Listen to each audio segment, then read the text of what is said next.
On this week's show, we'll be discussing Indiana Jones and the Great Circle's review roundup, XDefiant's getting shut down, and Joseph Fares' next game is set to be announced, right here on the GamerGuild Podcast.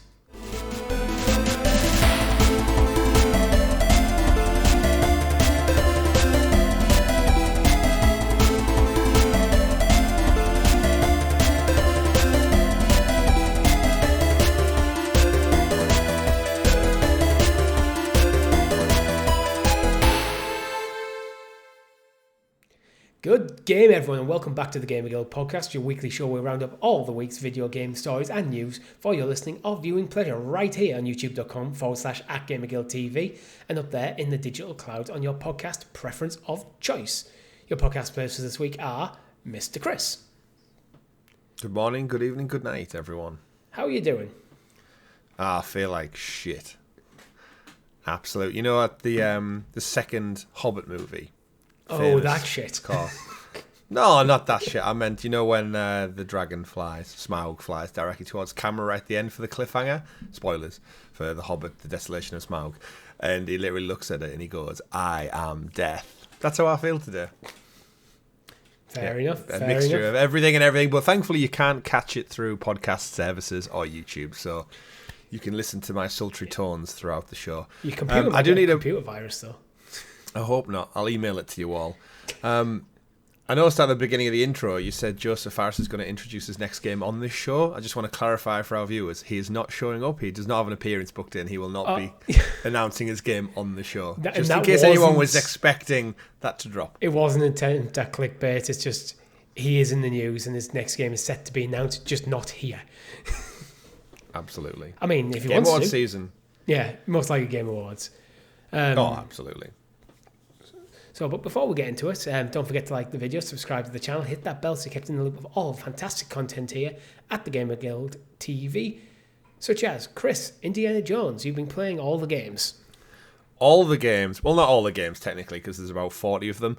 If anyone is curious, actually, IGN did a really fantastic breakdown of kind of every video game associated with Indiana Jones throughout history. And it's just one of those, you know, those video, almost like documentaries that are just really well written, really well edited, little bits of comedy through in there, lots of great references back to the movies, and they use footage from the movies to kind of string it all together. And it was just like, it's about a 21 minute video, I believe, and it was just one of them where you just, you know, you get like an appreciation for really good video content creation. I know IGN are like the biggest in the world and they should have the best, but it was one of them where I quite happily sat and watched, all learning about all the old NES games, the point and click stuff. Goes a little bit into the history about the troubled making of some of the games and how some of them weren't really indie games, they were just licensed because the movie was coming out, and like all that like nice behind the scenes stuff that you wouldn't really know about. Is that not just all the Indiana Jones games before the Great Circle, though? Is it? I mean, yeah, they all have their back and forths, but It's just interesting to see, obviously, when the original movie came out in, like, 82. Is it 82? I think it's 82. It's like, video games were, like, literally in their infancy, and he like, obviously, his own franchise, as in Indiana Jones as a person, but the franchise has kind of stalled and started and had, like, these big gaps between it, and yet video games have came on so much, so it's interesting to see it culminate in the Great Circle, which we're going to talk about in the news.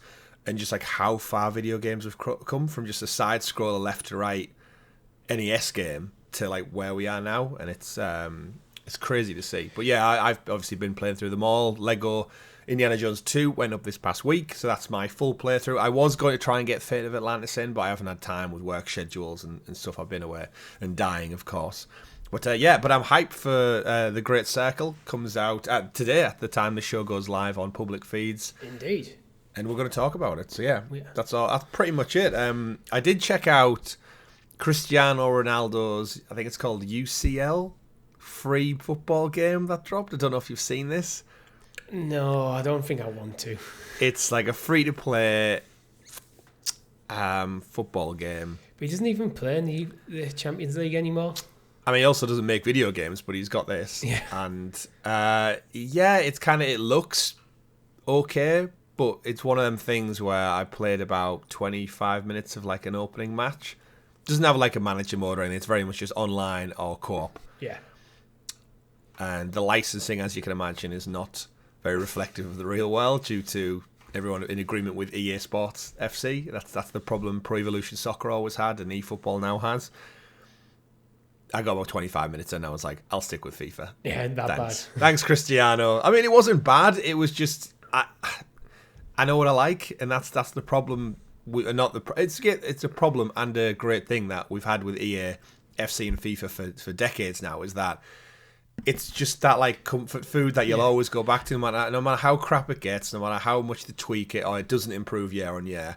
It's a known quantity, and I'm such a stickler for having the right franchises, IP, branding, colours, schemes, names. Like I remember going around my cousins and playing with like what was East? Is it East Ham or something? And like the Merseyside Reds and Merseyside Blues and Tyneside Black and White and Wearside. It's just like, get out of here. Yeah, like, get out of here. Come on.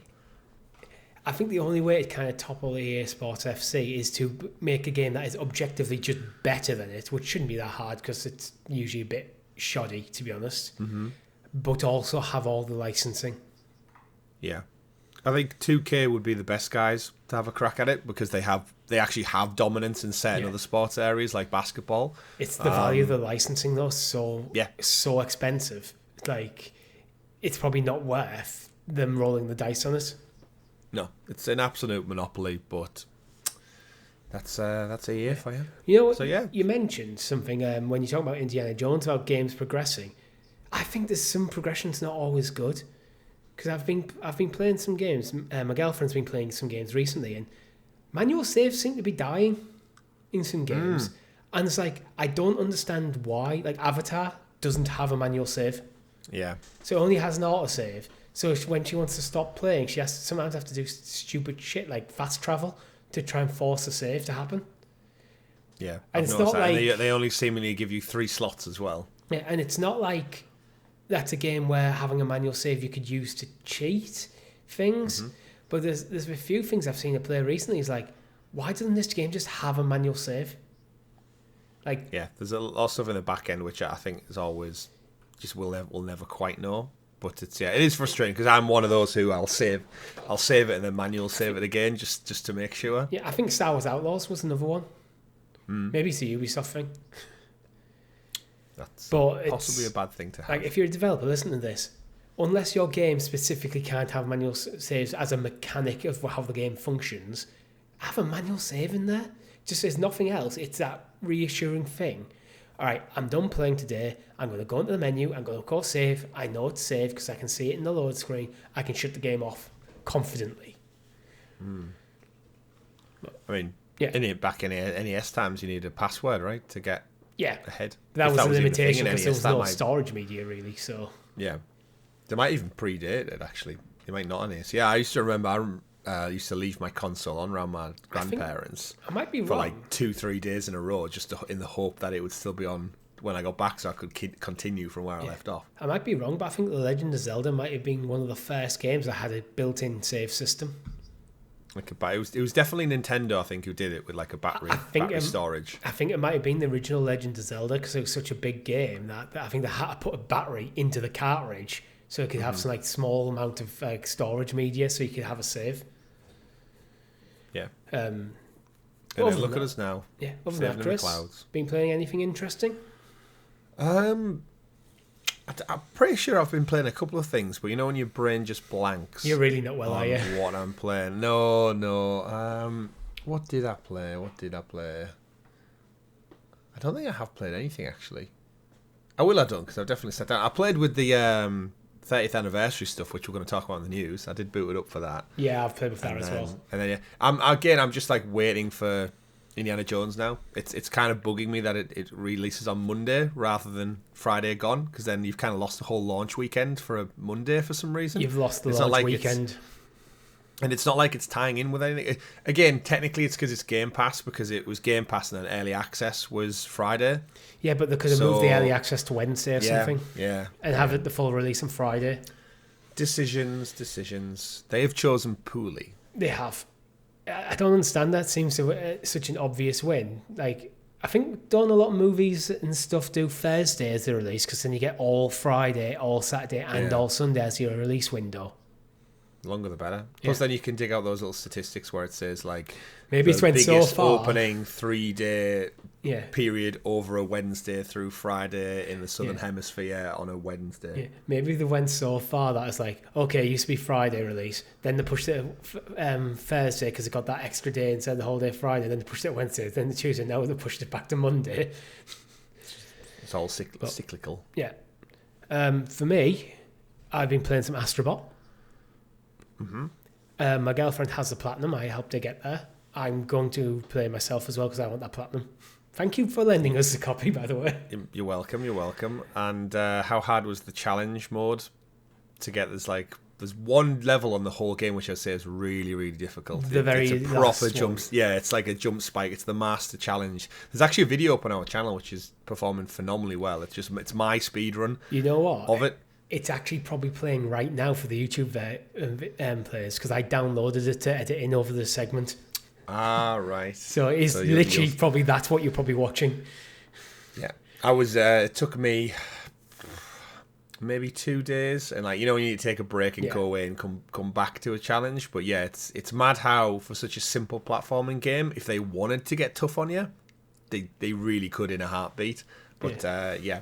Absolutely love Astrobot. I told you you would. Yeah. I love playing what I played. So it's like I actually want to get the platinum myself because it's not that big of a platinum. No, it's really not, and I'm hoping it's one of them where we get some additional content. I'm suspecting Game Awards we might just see some stuff, but we'll talk about that later on. But I'm glad. Did you play the DLC, the speedrun challenges? No. So they released them on like a weekly cadence. So my brother was borrowing it at the time. And I think 1 and 2 came out, and I was thinking, do I ask for it back? I was like, I'll just wait for them all to come out. Yeah. So no, I've not done the speedruns yet. All right. Well, if you want it back before I play, I'll happily give it back to you. If you want. Oh no, it's only 5 levels. I've got Indiana Jones. You can literally do it in 4 minutes. Yeah. Pop it in. I'm not even joking. When you complete them all, another thing comes up with a timer of how long it took you to complete all of them.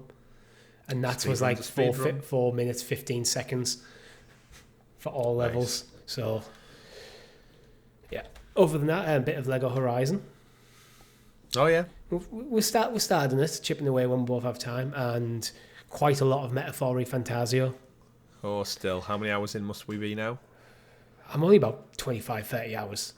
It's about a quarter of the way. I don't know. I don't feel like I've heard it's about 100 or so. So I feel like I'm still scratching the surface, and but we'll see because I don't know how big it is. When you're playing the games, I don't know how this could go on for another 200 hours easily, or depends how quickly the story progresses from this point. Bit like Coronation Street. Yeah, exactly like Coronation Street. Metaphori Fantasio, Coronation Street. Basically the same thing. At least you've got more time to play now because I noticed you have moved into the empty vastness that is a brand new room. I have. It's not fully empty. It sounds emptier than it actually is. I've got the essentials in here. I've got my guitars in here, my keyboard in here, obviously my recording equipment, new cat tree.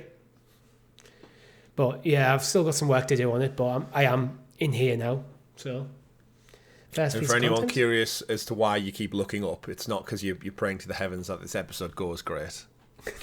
No, it's because I've changed my monitor layout to fit the room a bit better. So now I've got 2 monitors stacked where they used to all be side by side. So in the past, you probably saw me doing this a lot. Profile shots.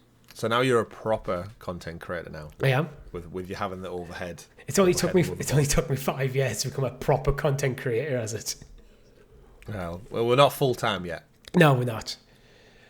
And you know what, Chris? I think it's about time for you to introduce us to the graciously gathered Gamer Guild Gazette, aka the news. The news, and as always, the news is brought to you by our guild heroes, which you can join for as little as 99p over on the YouTube channel. And actually, before we get into the news, we're pushing hard to get to this 2K before the end of the year. I think what was about 18 subs away as of this time of recording. I had a little rant on last week's show with Tom because we were 9 away, and then we got shafted by, I don't know, back end cleanup or something, and it pushed us right back. But it's steadily increased. So we've got like 3 weeks now in December to do it. Again, if we do it in like the 10 of the new year, I won't be devastated. It's just like it's such a nice way to enter 2025. We're so close. With 2,025 subs, if we can get bang on that, that'd be a miracle. Right. As of the time of recording, we're 16 subs away. So to the guy who's currently sat in the bath listening to this, get out your phone, make 16 new YouTube channels, subscribe, job done. And then dry your penis. I mean, you can continue your bath if you like. Like, it's up to you after that point. No, I'd like him to do it dry. Yeah. You can only listen to this podcast with a dry penis.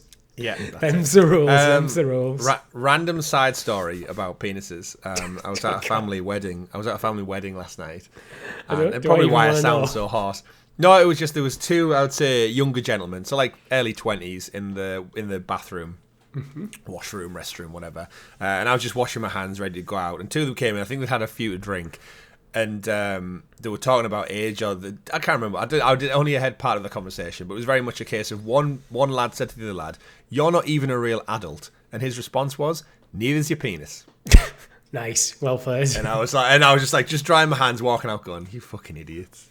But neither's your penis. I could see you totally saying that to someone though.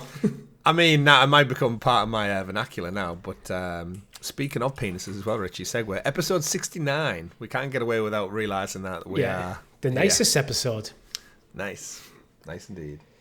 You know what, Chris? Indiana Jones and the Great Circle, the reviews are out. Well, the game, as you're listening, the game's out. Yes. How is it doing? Phenomenally well. I'm so pleased because I was always going to play it and I was always going to enjoy it and I was going to finish it, but I had my reservations based on everything I'd seen, and not that Machine Games and Bethesda and stuff weren't an unproven quantity.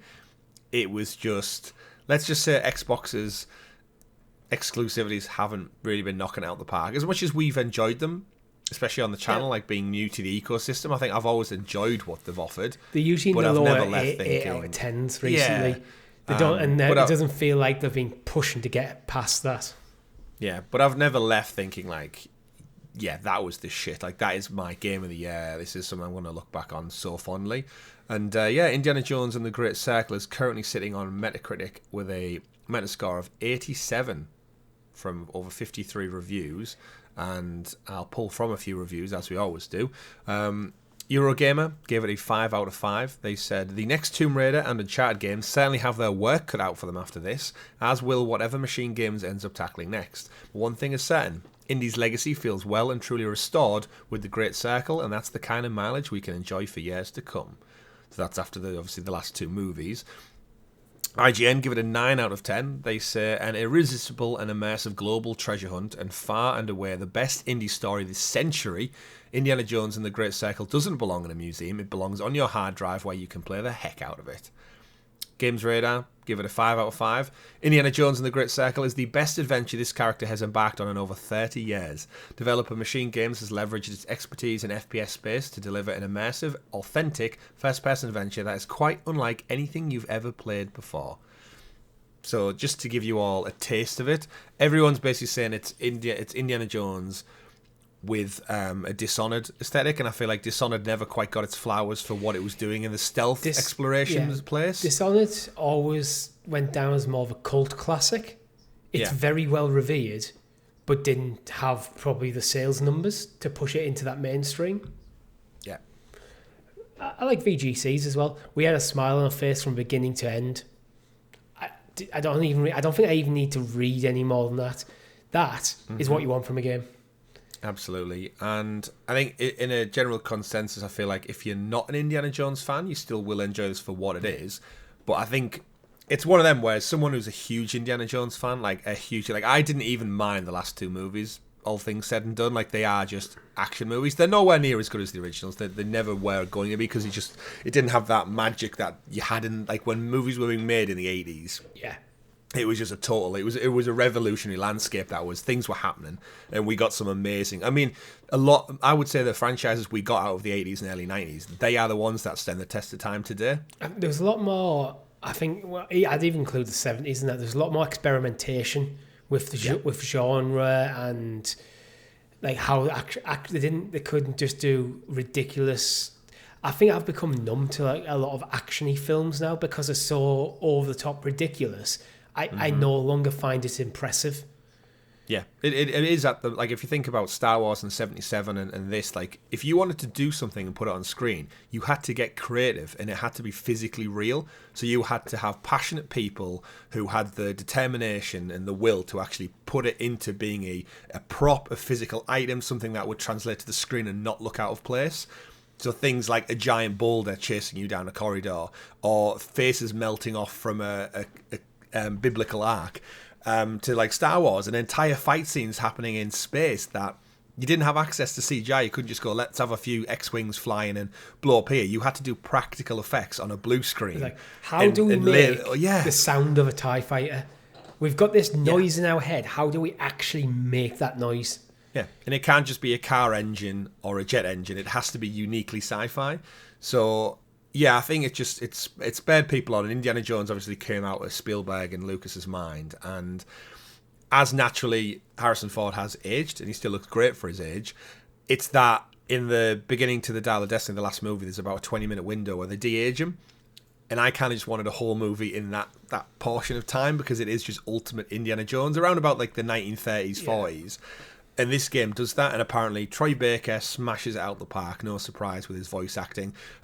Everyone said he basically sounds like Indiana Jones, not Harrison Ford, not Troy Baker doing a Harrison Ford, but Indiana Jones, the character of Indiana Jones. He sounds like him from the movies. He hasn't tried to mimic everything that Harrison Ford did, but he's tried to mimic the kind of the character, the kind of like how he delivers certain lines and all that kind of stuff. So it feels like Indiana Jones without getting into that uncanny valley area where it sounds a bit too close, but a bit off. Yeah, and I think the great thing, looking at this from a storytelling perspective, is we know this is Machine Game's biggest game. They've admitted that themselves. And I think looking at being able to look back on the whole franchise, and I think the difference with a video game in a way to a movie is you have to be so meticulous because every element of a video game is created. Stuff in a movie, you can just ad-lib it from a script. You can see how it goes on the day. You can do a bit of improvisation, and you're capturing it live in the moment. With a video game, it literally doesn't exist until someone codes it and creates it. So it has to be so much more meticulously worked through. I feel like that's given them the time to they've probably had so many meetings where they've stopped and checked the storyboarding and went, oh, actually, this doesn't work because it doesn't flow with the gameplay. Whereas you don't have to consider that with a movie. Like, how do you get from one area to the next? Like, what's the transition look like? Do we give them a puzzle? Do we give them an action set piece? Like, it's very similar, but at the same time, it's so different. And it sounds like this game is the perfect mix of the puzzles are apparently great, the exploration's fun, and like I said, the story is ultimately an Indiana Jones story. So I can't wait. I'm so happy. Yeah, I haven't really seen any negatives. I think there was one from... Oh, where's it gone? I'll find it in a sec. I think it was from Pure Xbox. I'll give it like a 6 out of 10. But they were kind of saying that the vibe didn't land with them, which seems contrary to everyone else's. Pure Xbox, ever since we caught wind of Machine Games making an Indiana Jones title, we've been excited by the prospect. But ultimately, we're a little disappointed in the final product. The overall experience isn't bad, and it successfully sells the Indiana Jones fantasy. Surely that's the main point, personally. But the gameplay elements here just don't match up to the vibe of a fun-time indie adventure. So I'm reading this feeling like this isn't the Indiana Jones game that they wanted. Yeah, but you could say that because it's first person. But I think you have to, personally, I think you have to review the game that they've made, not the game that you wish they made.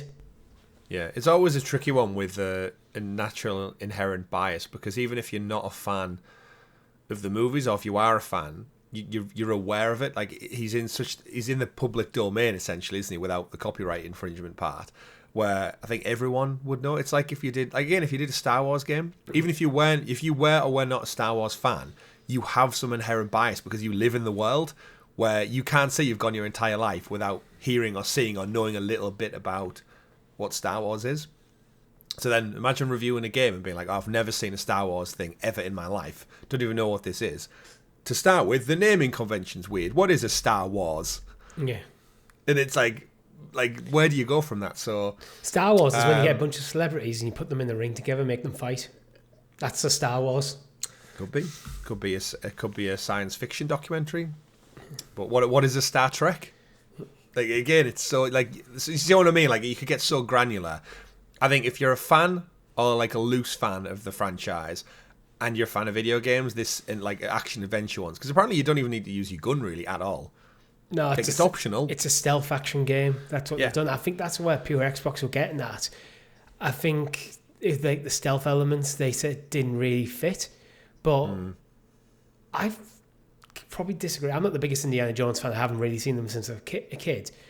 But I can guarantee you in every single bloody movie you got Indy hiding behind a cave listening to Nazis or something. He is sneaking around a bit in every single film. I mean, in the movies, there's a lot, like, which you can do in the game, is he'll knock out a Nazi guard or something, and he'll put their uniform on, and I think in this game, like, you dress as a priest at the Vatican, you dress as a Nazi probably at some point, and the NPCs won't recognise you if you're dressed up. So, it's interesting how you don't think of it almost as a character trait, but you'd imagine he does have to sneak his way around because it's the real world. It's like Bond kind of has to as well, which is why I'm interested to see what IO do with Bond as well. Like, we could get a Bond game that has some great stealth elements because he's a spy. So it's interesting, but I can't wait for Monday. From IO, that's, you know what? Instead, most Bond games have largely just been first or third person shooter action games. We're going to make this. We're going to go heavy into the stealth elements. You are going to have to be a spy. But then when you get caught, you can shoot yourself out of trouble. Yeah, which you do. You get your gadgets and stuff out. But I've heard the whip's fun. Puzzles are fun. The voice acting's great. There's over 3.5 hours worth of cutscenes, which means it's longer than any movie we've recently got. So I'm just hyped, and it's one of those where I'm going to play it with my girlfriend because she's a huge wife, because she's a huge Indiana Jones fan as well. I'm looking forward to it. I'm away with work midweek this week as well, so I'll basically get it for a brief moment on Monday and then have to go away for several days. So it's like, oh no. But I'll have a first look up on the channel at some point. But I'm looking forward to it. Is this on your radar now, more so than it was before, or is this one you'll get to at some point, maybe over Christmas? I don't think I'll get to it over Christmas because I've got, as I mentioned at the start of the show, playing Lego Horizon with my girlfriend. I want to get the Platinum Astrobot myself. And I've got Metaphor Fantasio, so there's no time over Christmas. And I still need to sort my house out so I can sell it. Now I've moved my office and stuff over here. I now need to get back to sorting my house out and getting ready to be sold in January. So unless it's blew away in this wind we're having. I doubt so. I doubt it. It is a mid-terrace. It's also a brick house. Yeah. So, I've got a lot to do over Christmas, so fitting in another game on top of what I already got going, it's not going to happen. But it's always been on my radar as a game I want to play. Yeah. Especially because it's Game Pass, and the review score is very much probably pushed up the priority list. Yeah, it's close. So, like, 87 on Metacritic's close enough to 9 out of 10. I need to watch the films, but I want to watch all the films before I play. If only someone had lent you them all. Yeah, if only that had happened. Recently. It's just convincing the girlfriend to watch them.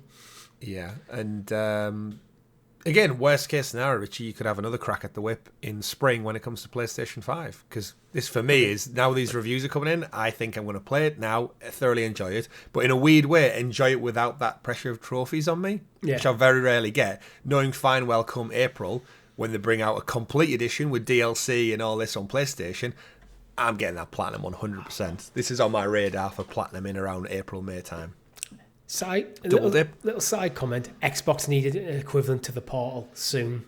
Because although my Xbox is in this house now, it's right there next to me. Wait, it made it. It made the move. Right there. Behind my PlayStation. I still use my Portal all the time. Because rather than being sat in this office to play games, I'd rather be in the living room with my girlfriend when I'm playing. So although it's literally one wall over, I'd rather have an Xbox equivalent of a Portal to play Xbox games. Well, we'll get plenty of news on that. Hopefully. Maybe at the Game Awards. Maybe get a reveal. Maybe. But you know what we won't get at the Game Awards? An update on XDefiant, because it is done. They said it wouldn't happen, but here we are. Here we are indeed. So Ubisoft's shutting studios, laying off 277 employees as it pulls the plug on live service shooter XDefiant. That was I read that from a Eurogamer article. They had previously denied the closure reports. Are you surprised? Yes and no. I think from what we've played of XDefiant on the channel, and as someone who's on the Ubisoft content creator program, we get peppered with emails regarding XDefiant with like weekly drops, weekly promotions. So it seems like it's heavily influenced behind the scenes as like content. However, it has been a bit quiet on the seasonal front, and there's just this reality where you just don't hear people talking about it as much as you do. Like, even though we don't play the likes of Fortnite and Warzone and Apex, I feel like I still hear about them and read about them and see stories about them. And XDefiant was one that everyone said, yeah, it's pretty good. Like, it's like old school Call of Duty, but then we live in a world where we just got a Black Ops 6 and it blew everyone out of the water again. So I feel like every time something new drops, XDefiant gets shuffled to the back of the deck again, and you can only survive at the back of the deck for so long. I think it's because there was nothing wrong with XDefiant. No. It was a very, very solid shooter, first-person shooter. The problem is Call of Duty. So a lot of people who play games for just Call of Duty probably don't give a fuck about XDefiant. They're just going to buy the new Call of Duty every single year. So you might even argue that XDefiant is on par with Black Ops. But because one's got the Call of Duty branding and it's got that market saturation already, XDefiant doesn't have a look in. Well, because why take attempt on a new game when all your friends are playing that one over there that already exists? Yeah. Well, secondly to that, it's also like a campaign. Yeah. But realistically, like XDefiant, it's pulled from the Tom Clancy world. They have more source material than you could possibly wish for to create and tell a story in this world.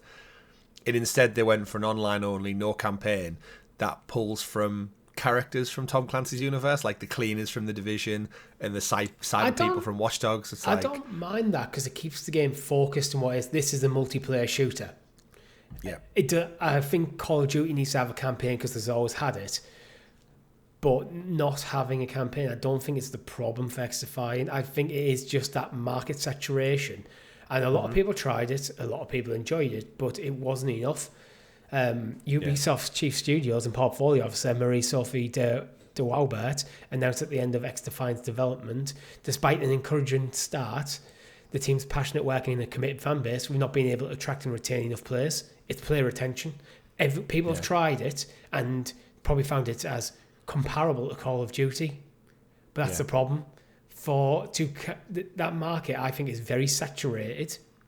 To break into it, you have to be significantly better than something that's established in it to get enough players over. Otherwise, people try it, they enjoy it, and they go back to where all their friends are playing. Yeah, and it's back to right at the beginning of the show when I said about the problem Cristiano Ronaldo's currently going to have with his UCL game is that he's got I checked that, it he out. doesn't give a fuck. Oh no, absolutely, he's just a face for it. But checked it out, and then after 20-25 minutes, defaulted back to I prefer FC, and that's me. So there's no chance they're ever going to get any money. That was their attempt to get me in, didn't do enough, and now I'm back. And then the saturated market, it's such a different beast of a world that we live in now, where if you think when we were kids, like if you'd picked up XDefiant for your birthday, or a couple of your friends said, have you seen this new shooter, you'd have got it, you'd have done some couch co-op, you'd have probably done a campaign of some sort, and then we'd have played the multiplayer, but that's all you had. Whereas unfortunately, the other games are all free as well, so there's nothing stopping you and your mates going, well, don't we just play Warzone instead because it's better, and we know what we're doing. We've invested 100 hours in. We've already got our skins and characters and that, and I think that opportunity is very much, if you nail your launch, it can go through the roof. We've seen it with, like, if you get that traction behind you, it can work. And Apex Legends did it out of nowhere. If you remember, that was a stealth drop. It was like leaked on the Friday over the course of like maybe an awards ceremony or something. I can't remember. And then boom, it was like, it's out on Monday. Yeah, but it was like, oh shit. Apex came into as a battle royale when the only battle royales were Fortnite was still emerging, but it's still very kid focused, and PUBG was if anyone wanted something a bit more serious and didn't like the Fortnite aesthetic and the building mechanics, but PUBG is a bit janky. And actually was probably only on PC at the time, so Apex Legends came out as the third choice in a market that was still growing. we're talking about an online first-person shooter here. Like Call of Duty's pretty much had that tap since Modern Warfare 2. Like for decades, it's like, and it hasn't done enough to differentiate itself. What does XDefiant do significantly better than anything else? That is, it's kind of, this is why you need to play that game over this. Yeah. It does everything well. It just, it's not unique enough. And this also goes back to Ubisoft seemingly trimming the fat for either a potential sale or buyout or just cutting costs. So that there's 3 studios gone. I think 2 are development studios, 1 is a publishing studio. But yeah, nearly another 300 people losing their jobs, unfortunately. Hopefully they can find work within the Ubisoft like kind of ecosystem. But it just makes me think of like all the games. Remember they had Hyperscape as well. That didn't survive a summer. They've just closed down the Division Heartlands behind the scenes as well, amongst other titles. And I think they've basically stripped their portfolio down to, we have Assassin's Creed, we have Far Cry, The Crew, I guess is still kind of going, but everything else around that is dead. We don't know where the Division's at currently. What's the other one? Skull and Bones is currently dead, out to water. That's gone and done. Beyond Good and Evil still there. Prince of Persia got delayed. It's basically Assassin's Creed, Far Cry, and then anything else in and around that they can get. The Wildlands, Tom Clancy's Wildlands, Ghost Recon, Splinter Cell. Like, these are all stuff that they're just not there anymore. The one that's always stood the test of time is Rainbow Six Siege. But with Rainbow Six Siege, what you have there is it is a lot more tactical. It's a lot slower pace as a first-person shooter. It's not the sort of game where you're going to be running around, jumping, going prone in the mid-air, getting headshots from a sniper rifle. It is you are working as a team. You have to play the objective. So it's got that uniqueness about it, and the gunplay feels amazing. So it's got that uniqueness. There's a cohort of gamers there who want a serious first-person shooter. Like, my dad would never play XDefiant. He loves Rainbow Six Siege because he doesn't like the silliness of it. Yeah. Like, he doesn't mind team deathmatch, but if he playing team deathmatch as a sniper, he wants to find a tower, a nice location to set up and wait and be patient, as a sniper would.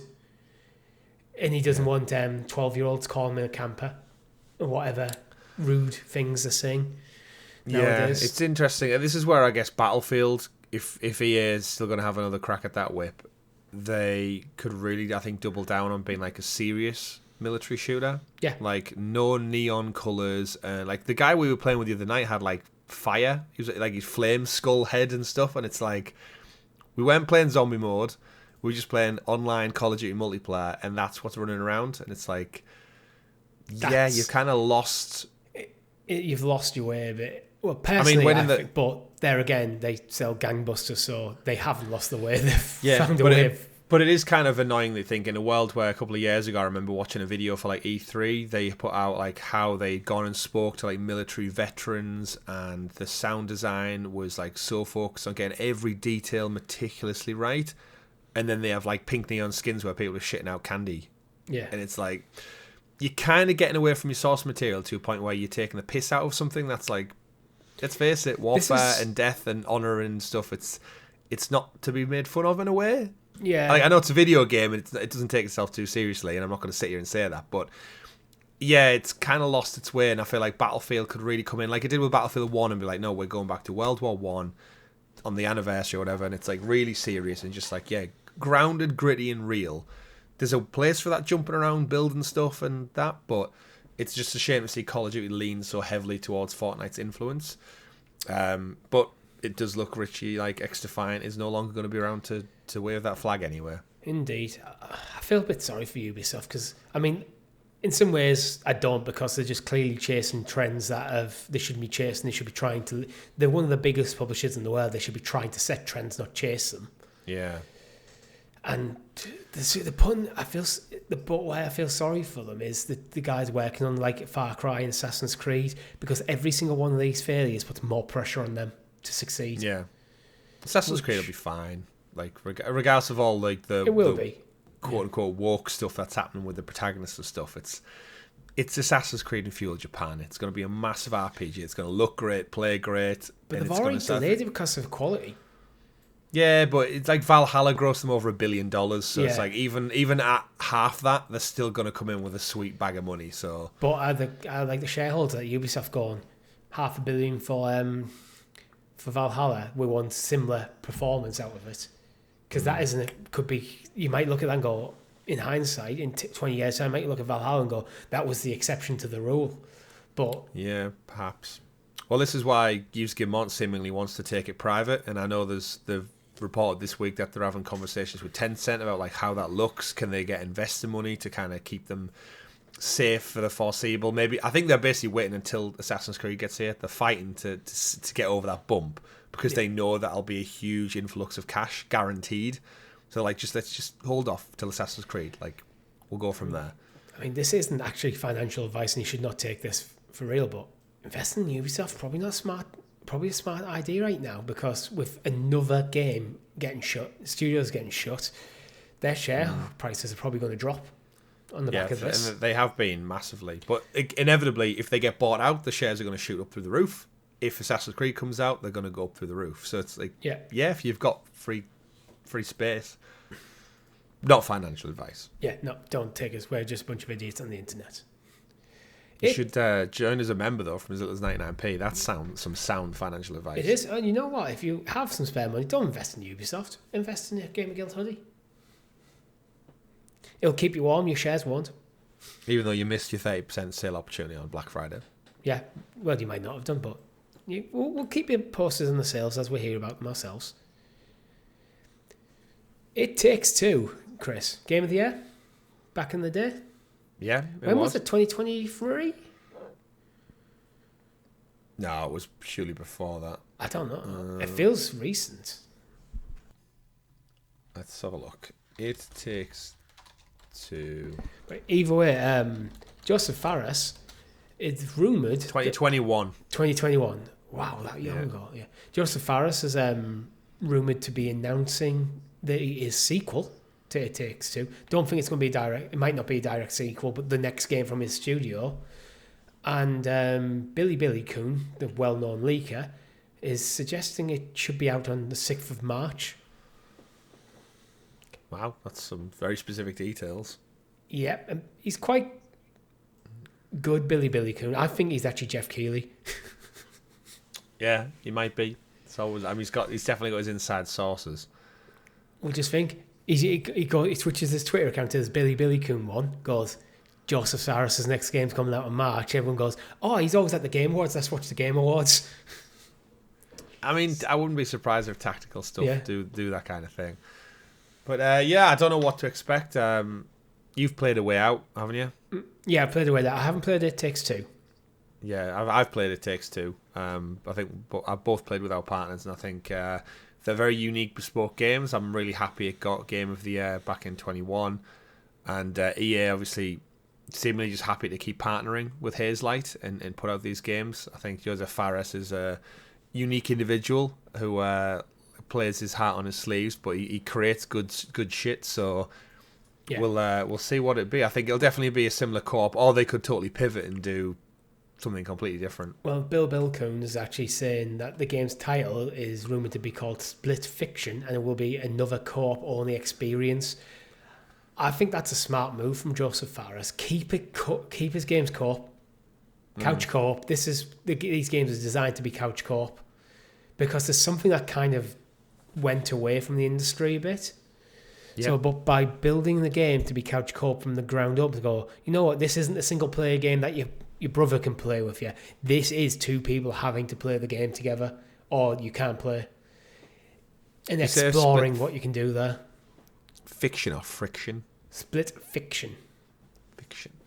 Do you maybe think two, like the same world, but one's in like a sci-fi world, one's in like a Wuthering Heights Emily Bronte style, and like somehow they have to jump between old and new technology to help each other out? Maybe. I was thinking almost like storybook kind of style. I don't know. It'll be quite whimsical either way. I'm thinking of like the play on words, like what does it mean, split fiction, jumping. I think it's something to do with jumping between genres. Yeah. But again, interesting, and I'm sure there'll be some quirky pitch to it. Remember the book from It Takes Two, like the Mexican influencer of love. Yeah, I think this, whatever this game is, especially with this leaks now happening, is guaranteed to be at the Game Awards. Oh yeah, definitely. Joseph Fares is always there anyway, even if he doesn't have a game to talk about. So it just feels it's like Joseph Fares is almost a shoe. Is almost a shoe in. Hideo Kojima almost guaranteed to be there, or in there in some capacity, whether he's just announcing a podcast. Yeah. Do you know what we should actually point out, Richie? Who else is going to be there? Us. Oh yeah, we are. We not physically. We're not physically going to be there, but we will be covering the Game Awards. When is the date again, Chris? It's this Thursday. And we'll probably go live again for those in the UK with us.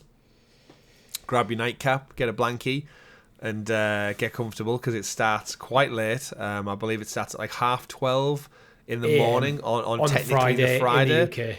Yeah, so you want to get home on a Thursday evening, have your dinner, get settled, get a nightcap, as I said, settle down. We'll probably go live about 11:45, not to confuse people with dates and times. It's always better to get it ahead of midnight, just so it doesn't trick people on the countdown.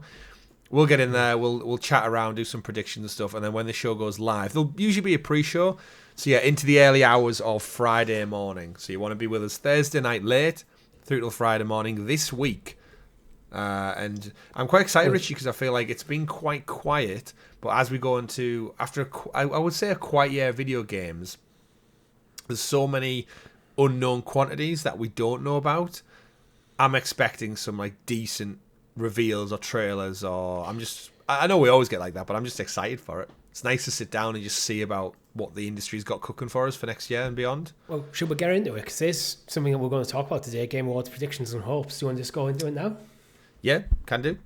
What is the thing that you would like to see the most?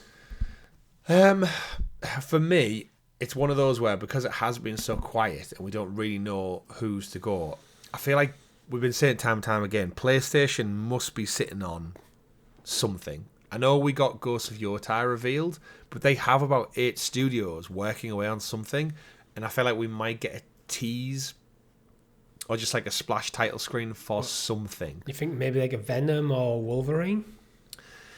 I mean, at that cadence, yeah, Wolverine's been a long time. If we go off Insomniac's track record, Venom should be out next summer. I actually don't know the order they're planning them to, because we knew about Wolverine before Venom, but they couldn't really announce Venom till Spider-Man 2 came out. Yeah, but then we had the leaks, didn't we, as well, which showed the timeline, so we know Venom's the next entry. But then just looking at the cadence of Spider-Man to Miles to Spider-Man 2, in the rate Insomniac pump out these games. Remember last time they also got Ratchet and Clank out in between. So they're churning them out. And again, I think the great thing with making a Venom game is the world exists already. So like in terms of making it, I don't think other than some cutscenes, some mocap.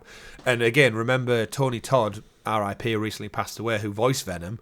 He was quoted as saying after Spider-Man 2 came out, he recorded hours and hours and hours worth of dialogue, and they only used about 5% of it in the Spider-Man 2. Yeah. So he did his mocap and his stuff and voice acting seemingly 2 years ago when they captured it all originally.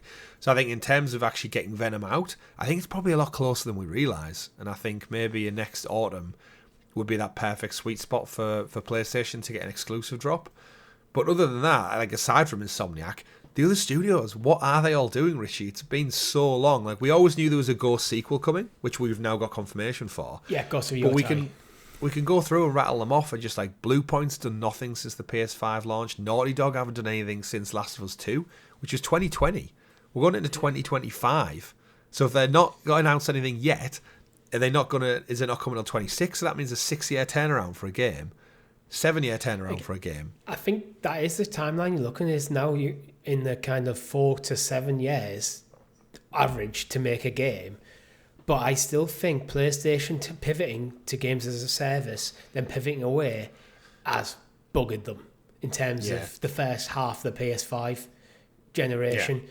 Because that means if say Naughty Dog, their primary focus was, say, factions for, say, 2 years, that is, they may have some other things bubbling on the surface, that's the main focus, then they scrap that.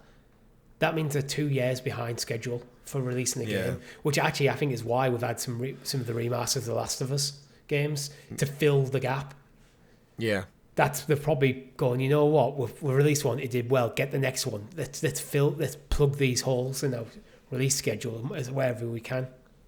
Yeah, it's like, I'm curious because it means we're probably going to get a remaster one or two. And you think, like, I know I always go on about like things like Killzone and Resistance and stuff, but at what point does Sony look in the back catalogue and go, we've kind of done a remaster on everything big, like we need to start looking further back or a wider afield? Give me an Infamous collection. Like, there's amazing games that could do with a quick polish and a promotion. I think they need to look at the PS3 generation, because the problem with the PS3 generation is getting them games running on the PS5 has been a problem, which means there's some games, not even just Sony first party, Sony like third party games.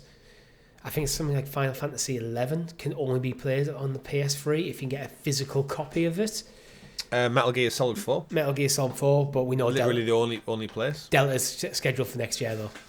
Well, the Master Collection Volume 2 as well, that was confirmed. So yeah, there's stuff, but it's stuff like that. These are the things that can plug a hole. So go, you know what? Our primary focus is getting our entire back catalogue playable on the PS5 and maintaining that going forward into PS6 and 7, into PS8. While the big studios are working on their next main titles. Yeah. And we've also got studios who split off. Remember Cory Barlog, Sony Santa Monica? He didn't work on Ragnarok. He split the team and he's gone and is seemingly working on a new IP. He wasn't the game director. He was an executive producer, so he still had his finger on the pulse. Oh yeah, I mean he wasn't writing it. Studio. Yeah. But if you think Ragnarok was what, two winters ago now, so you got to take those 2 years plus the years in between God of War 2018 and that. He's been working away on this IP quietly behind the scenes with a split team for probably coming up 5 years now. Yeah. And the thing is, with the PS5 Pro, most of the marketing of the PS5 Pro was around older games, getting boosts rather than showcasing the newest games coming out. They must have had something lined up for the Pro launch, because I feel like they would have wanted, like when they were getting all the ducks in a row, you would have wanted to launch the Pro with like a big center showpiece, surely. I think it's probably Ghost of Yotai. And if that's been quietly pushed back because they weren't ready, it's been pushed back out of the launch window of the PS5 Pro. Or Death Stranding 2, that's next year, right? That's close enough. True, but it's Kojima likes showcasing the best of the best. Yeah, but ideally you want a first party one, not a third party one. I mean, it is first party for all intents and purposes for 5 years, if you look at the previous entry. True, but I think Ghost of Yotai, because that's the one we've had announced, I bet you they wanted that PS5 Pro launch. Because then that would have been out for this Christmas as well. Yeah. But then, that's the PlayStation side of things. Do you think we see anything from the other two? Yes. Do we get a Switch 2 announcement? No. I'd love it, but there's been more leaks, actually. It's not a news item, but I think a Kirby 3DS game's getting ported to the Switch. And this is kind of for me, this is stalling for time tactics. We need to keep content coming out for the Switch. What DS game have we got buried in the back here? Yeah, I think when I saw that article earlier today, that was kind of any hope of getting a Switch 2 announcement at the Game Awards went out the window. I also don't think Nintendo would do that at the Game Awards. They should, because they fucking win the Game Awards by doing that. Yeah, but they'll do a direct themselves. I'm right in thinking we got the Series S and X revealed by Phil Spencer at the Game Awards. I think so. It was like the last thing. Yeah, it might be, but I don't. Like I'm an not Xbox expecting. handheld. Maybe, I'd love it, but I'm not expecting any big Nintendo reveals because I just don't think Nintendo tend to do that with the third party stuff anymore. Even back at E3, they were the first to kind of semi-pull out and just start getting rid of the stage show and just basically did an extended direct for years before E3 shut down. Yeah. I mean, we traditionally get a Nintendo Direct in February, I believe, like late January, February. So everyone has since tried to copy the Direct format. So Nintendo were the first out the gate there. But for Nintendo stuff, there's Pokemon Legends Z to A coming out I think is it January, February? February. Yeah. And other than that... Valentine's Day. I think there was another... Metroid Prime 4 is due next year. I don't think we'll see either of them at the Game Awards. I think they'll have a Pokemon Direct for Pokemon Legends, and they'll do a general Direct for Metroid Prime.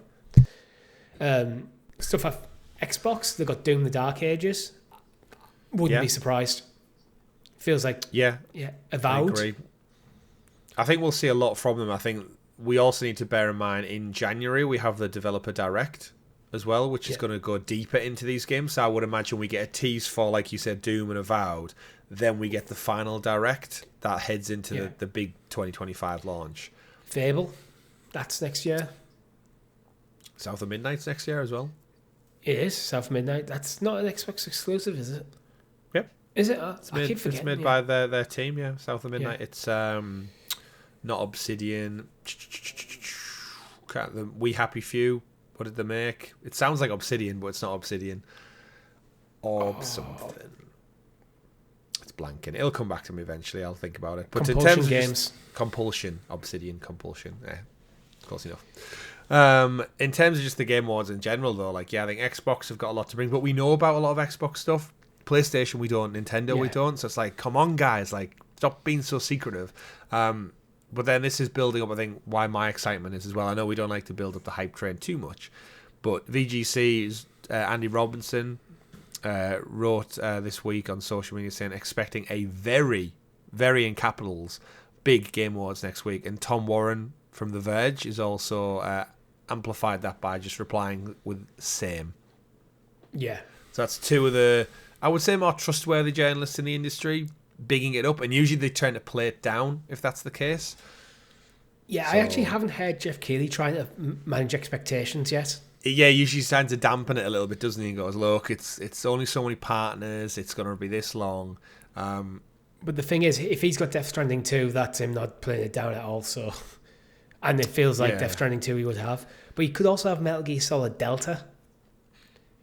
I don't think he will because of the Kojima relationship. Maybe. Unless they mend that bridge, like we've said before. It depends. Kojima might not just give up, might not care anymore because he's doing his own thing and doing very well. So he might have just optics of it, though, isn't it? Yeah. But there's things like Little Nightmares 2, Marvel 1943, Rise of Hydra, Mafia: The Old Country, Vampire: The Masquerade 2, I believe, is it? Yeah, 2 Bloodlines. There's stuff next year that's already announced for 2025 that we could see of. Terminator Survivors. Yeah.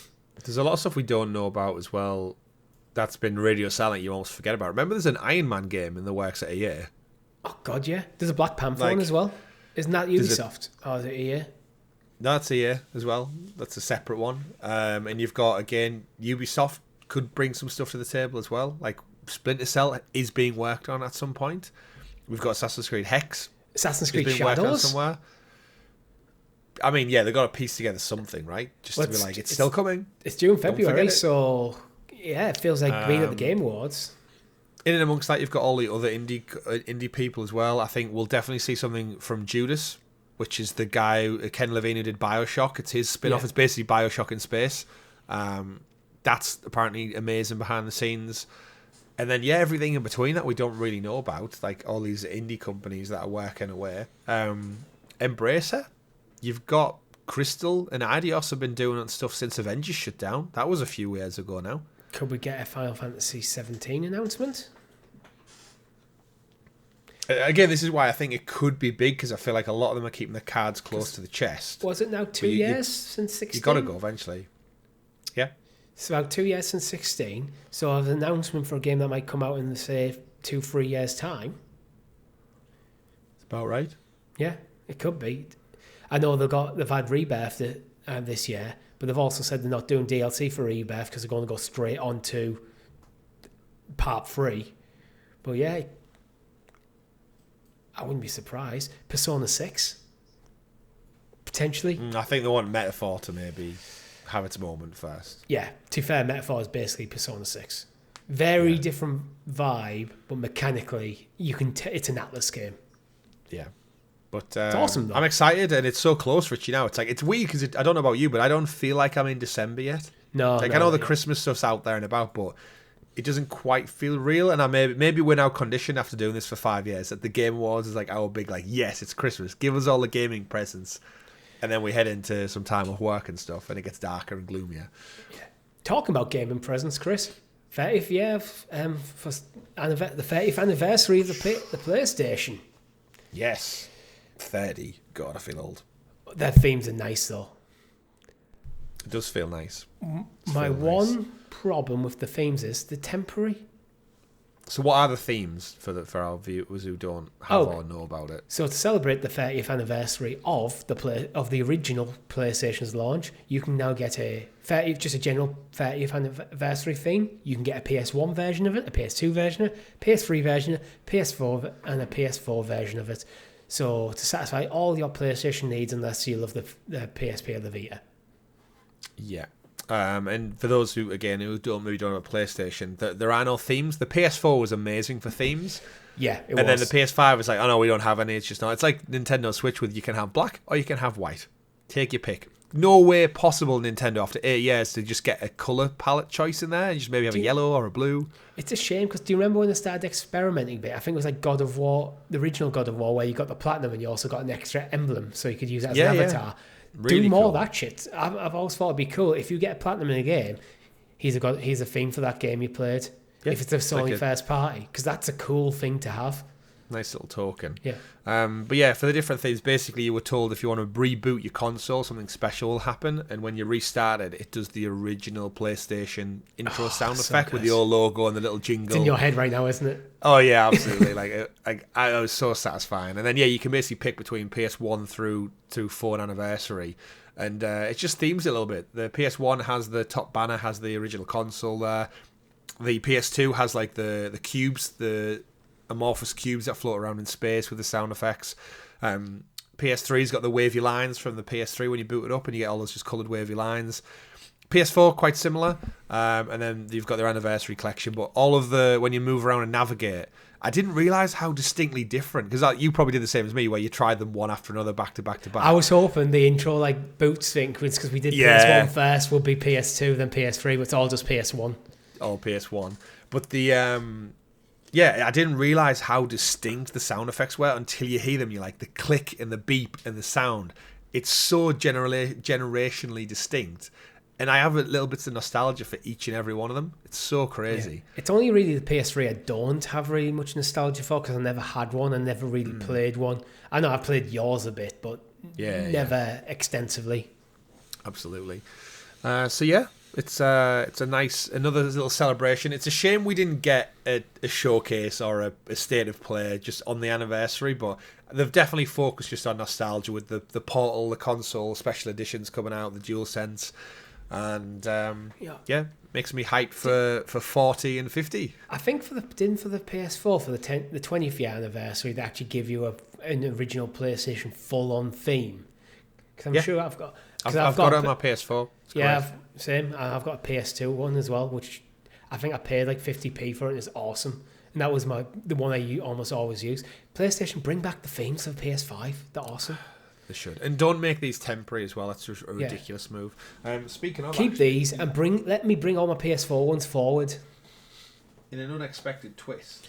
We're getting twisty, guys. We're getting twisty. My ever-growing retro collection that I'm still trying to build up. So I've got an original PS1, but it's very fun fact. Let's say weather worn. Talking the PS opening theme, it's Chris's PlayStation 1. It is my original PS1.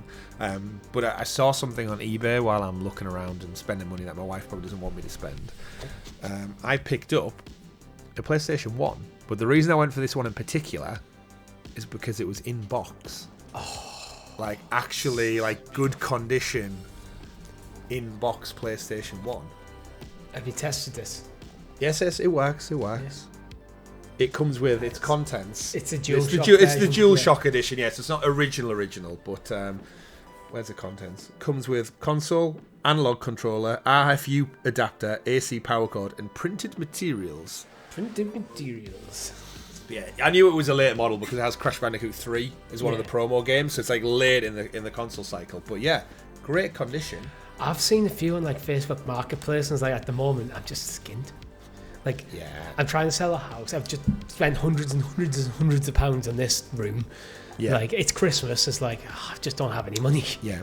I'm telling myself I'm going to try and like build my collection every month. I'll treat myself to like maybe a PS1 game or something, or PS2 or like my retro collection essentially. Although that one in particular, eBay from Cancer Research UK. Oh, apparently cool. they must get donated things and put them back up. I got that for less than 50 quid. Nice. Which think of like not that I'm thinking of resale because for my collection, but that will be worth a damn sight more than 50 quid in the years to come. So if you're listening to this at home and you appreciate that, go donate to Cancer Research UK. You can donated £50. You can have a shout out for that, Cancer Research UK, for reasonable priced old They've tech. got loads of gaming stuff as well. Like I was almost tempted to buy a PS2 boxed one because again, it's the box is a big part of the collection where like you actually, I don't have any of my original ones prior to PS4 because I was just a daft kid. Yeah. You unboxed it, you plugged it in, and then the box went in the bin. You probably didn't even put it in your bin, you'd be parents. Yeah, just crumple the cardboard down. You fling probably it away. ripped it open, chucked it across the room on Christmas Day. Yeah, I am quite delicate with my technology anyway, but yeah. As a small child though, you're ripping up the original PlayStation. You put your dad, and you just chucked it away. Your dad's probably picked it up with his black sack straight away. Yeah. We don't need Get this anymore. Away. Yeah. With my daughter, I've said to my wife, I was like, we're going to keep everything in the loft in pristine condition because it will come back around. Like I have a Pokemon collection somewhere that has an original Charizard somewhere. I'm hoping in my parents' loft.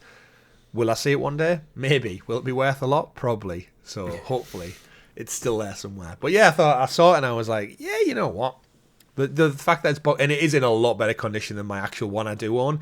So I've got my own one for my own nostalgia, and I've got my collection one as well. So Nice. Yeah, follow my adventure. I eventually do want to get. I don't think I'll be buying all the games like you are, but I think I'd like to have one of every console. It's cool. One day. But we're getting to a point now where it's like 30 years. Like, we'll blink and that original console will be 40, 50, and will be 40 and 50. Just think one day the PS5, people will be looking at the PS5 the same way you looked at that PS1. That's why I've get my box. But until then, Chris, do you want to play my first Gran Turismo game?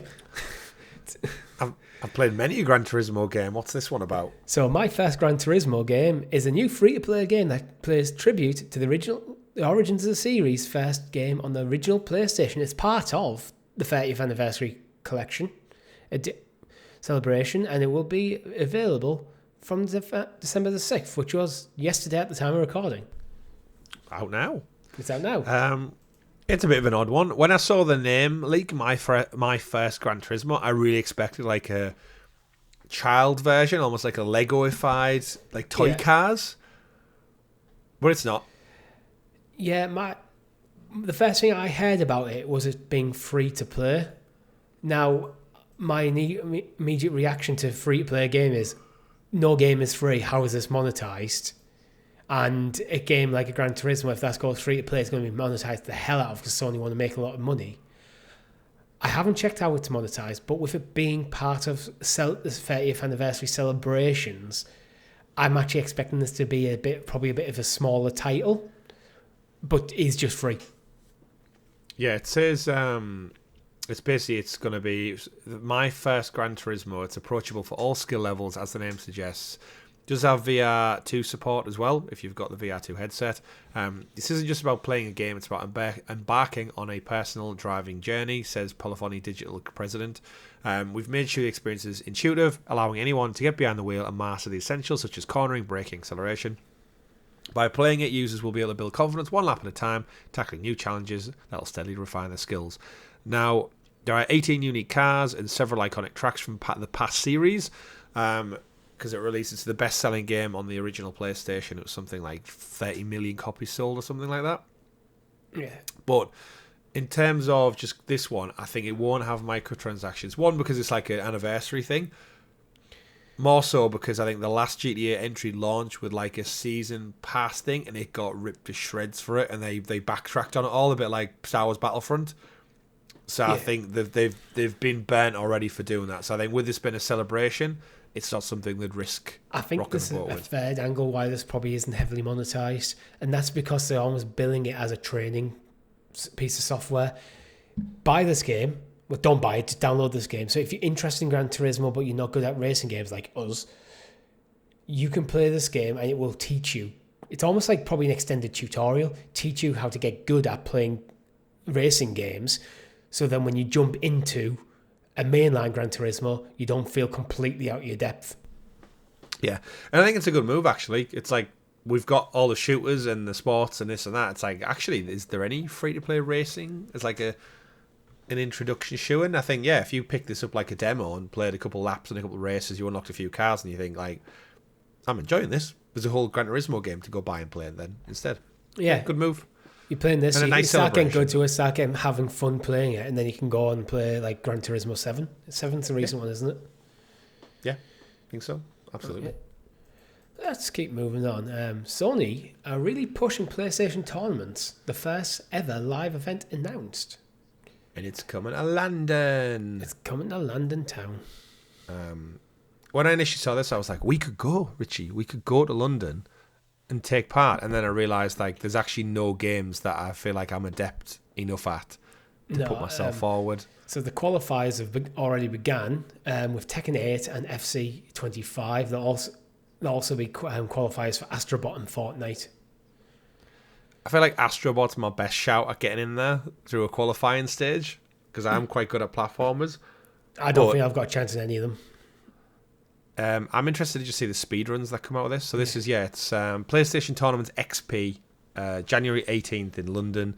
And we know PlayStation have been interested in getting into the kind of the competitive e-gaming side of things for quite some time. They bought, what was the one they purchased about a year or so ago? It's one of the yearly rotational tournaments that they bought them fully.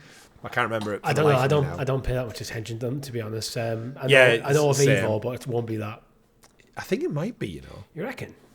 It might be Evo. Evo's kind of like the biggest fighting game one. It feels maybe definitely one of them. Yeah. Because I feel like Nintendo pulled out because they were like, oh, well, if PlayStation own it, we're not going to be there. And I think there was a big hoo-ha about Smash Bros. Maybe not being included anymore, even though it's like one of the ultimate esports games.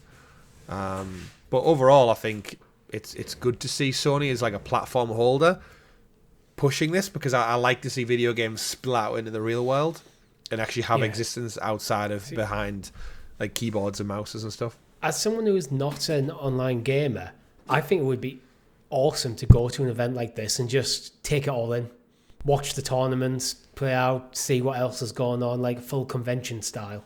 Be surrounded by your fellow nerds. Yeah, I think it would be awesome. My issue is, I wish everything, this just comes from a guy living in the north, I wish everything wasn't in London. Yeah. London is very expensive to get to if you don't live in London. Mm-hmm. It's expensive to stay there, it's expensive to get there. You pick somewhere more convenient for the rest of us occasionally. Spread it out. Yeah. But yeah, it's I mean, it could have been London, it could have been like, I'm sure every country has this problem, Barcelona, New York, whatever it may be. We've got a guest on the podcast. Is it guest gate crashing? Yeah. Who's this? This is Simba. Simba. Did the cat just break in, or did you let the cat in? I let him in. He was crying at the door. Because he wants to be part of the PlayStation tournament, that's why. He does. He's pro. You should see him in Astrobot. He's absolutely amazing. That's how my girlfriend got the platinum. It was actually Simba. When he shrinks down to that mouse level with the cheese, it's like, I'm all about that. Yeah. But yeah, I'm happy to see tournaments taking place. Hopefully it'll become like a thing. And then it'll open up. And then again, if it became an event beyond just the tournaments... Yeah, that's what I mean. I'd be intrigued in future years. The tournament is the centerpiece of like a full-on like weekend convention. Like that'd be awesome. Like, because I went to Comic-Con in Liverpool and there was a gaming area advertised. We went up to it and there was there was maybe like a dozen retro consoles just out the way, and it's like, this is kind of lame. Lame. You know what isn't lame, Chris? Despite it not being the best kart racer of all time, Crash Team Racing. I'll take you to a PlayStation tournament on this one. You'd win. I would. I mean, I wouldn't win against anyone remotely competitive because, again, there's a trick to it. But in terms of Crash Bandicoot games, what's this all about? Crash Team Racing has come to Game Pass, and we were actually going to stream last week Crash Team Racing, but someone was ill. Sorry, everyone. It's I saved my voice for this show. It's true, but it's probably on the cards for this. No, because we've got Game Awards, haven't we? This Thursday. We might have a dabble before we go. You know, we've got to kill some time before the actual Game Awards. Yeah, we could jump into a race or two, perhaps. This is why people need to follow us and like and subscribe and stuff so they know when shit's happening. Or maybe go to our Discord. And actually, talking about Discord, welcome to all our new members. We've had a lot of people. Yeah, we've got quite a few of them. Yeah. So you were most welcome here. Eating your chair. Yeah, he is. He's just being a bit needy at the moment. But, so yeah, Crash Team Racing Nitro Field has come to Game Pass. It's out. It is out. It's out now. Again, expect as part of like the Activision Blizzard King, we knew these were going to trickle down. It's a welcome accompaniment to Game Pass. It's there now. So this is the remaster of the original PlayStation Crash Team Racing, which has then got added elements from Crash's Nitro Kart in 2003 and Tag Team Racing in 2005. And they kind of bundled it all together into one modern game back in 2019, which is baffling to me. That was 2019? Yeah. I remember this coming out. It's kind of mad to see stuff like, but then again, 30 years of PlayStation, so yeah, it's great kart racer. It's if you like Mario Kart, you'll absolutely love this one as well. It's got a couple more elements to it in terms of like drifting and boosting as well. So there's a tactical element to the gameplay. Crash Team Racing already had that. I'm sure it did. The original. It did. Yeah.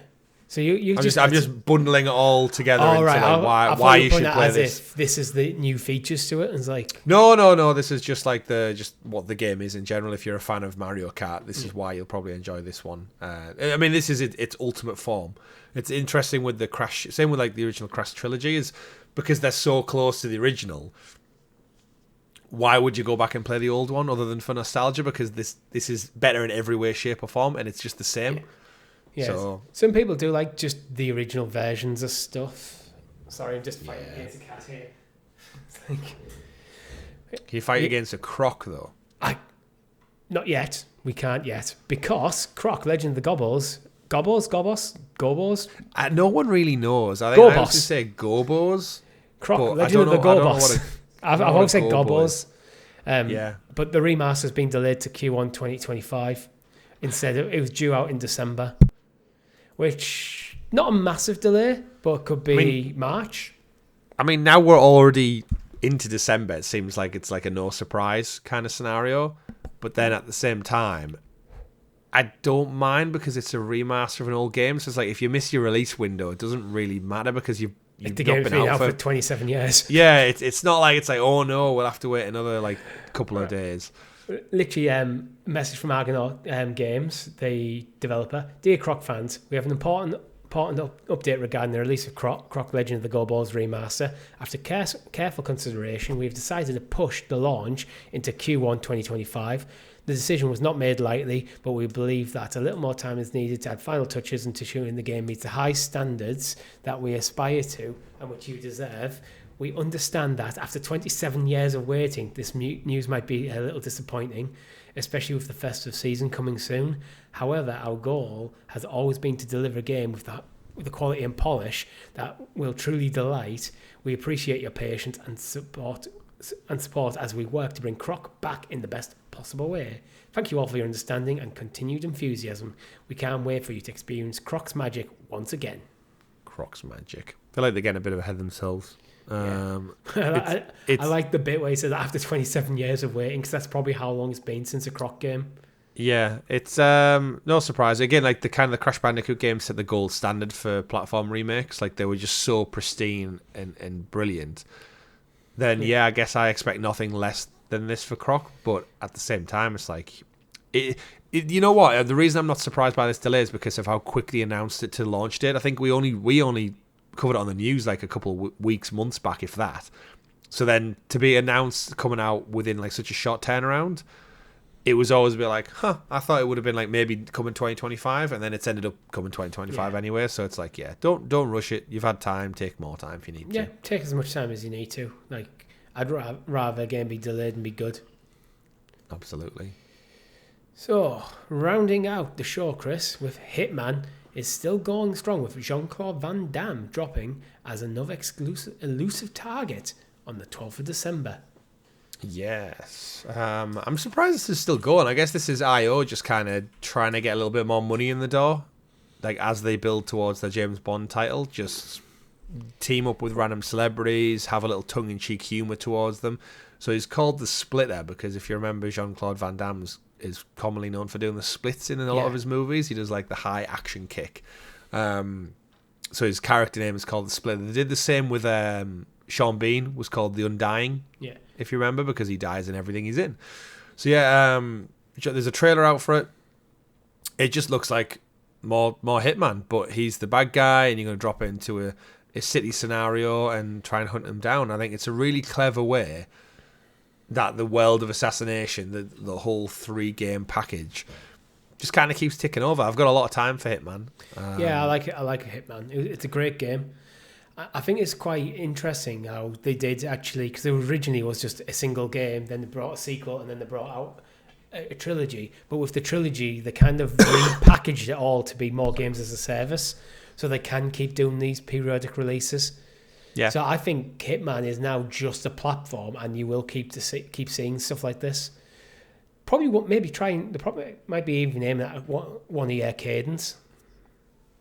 I mean, it's only like £4. Yeah. $4 for the packs. It's like if you want something new, I think it comes with a new weapon, new weapon. Sorry, obviously a couple of new cutscenes, some more cosmetics, and then the opportunity to go kill Jean-Claude Van Damme. Yeah, and who doesn't want that? And that's this week it launches as well. So it is. So go have a good time with that, and because that is actually the end of the news for this week, Chris. And we like to end off the show with this week in video game history. So starting on December the 7th, what's jumping out to you? Not much. Monster Hunter World, 7 years ago today. That obviously revolutionised the franchise to what it's going to be with the Wilds. Super Smash Bros. Ultimate on the Switch 6 years ago today. Nice. That's the ultimate form of Smash Bros. Potentially the last ever Smash Bros. As well. It won't be. Well, the series creator doesn't really want to do anything. Yeah, but Nintendo making enough money, they'll want to keep it going. Legend of Zelda Spirit Tracks, which I always feel, because it was on the DS and the DS games were using the stupid stylus to play, which they did well, but it was also weird, kind of the kind of black sheep of the Zelda games, mainline ones. But it's fairly quiet. It is. I guess it's similar to we're at the time of the year when I feel like you don't get that many big releases nowadays because it's the big Christmas Nintendo lead up would have happened. Yeah, the big November release is gone. Demolition Man on the 3DO, which is the Wesley Snipes Sylvester Stallone movie, was released 30 years ago. Demolition Man, I can't even imagine what that looks like to play. I'm guessing it's terrible. It's probably just, again, that's the movie, but the game will just be like a 2D side scroller like most of them were. Like back to the Indiana Jones conversation right at the beginning of the show. You basically take your IP, put some great box art on to entice people into it, but the game is literally walk left to right and maybe hit a few generic things that could loosely look like they're from the movie. Yeah, it's Loki's turn to join the podcast. Well, see us out then, Loki. See us out, Loki. Go on. Cyberpunk 4 years ago. Already 4 years ago. I know. And 2 years, probably too early as well. Chained Echoes, I remember that coming out 2 years ago on the Xbox.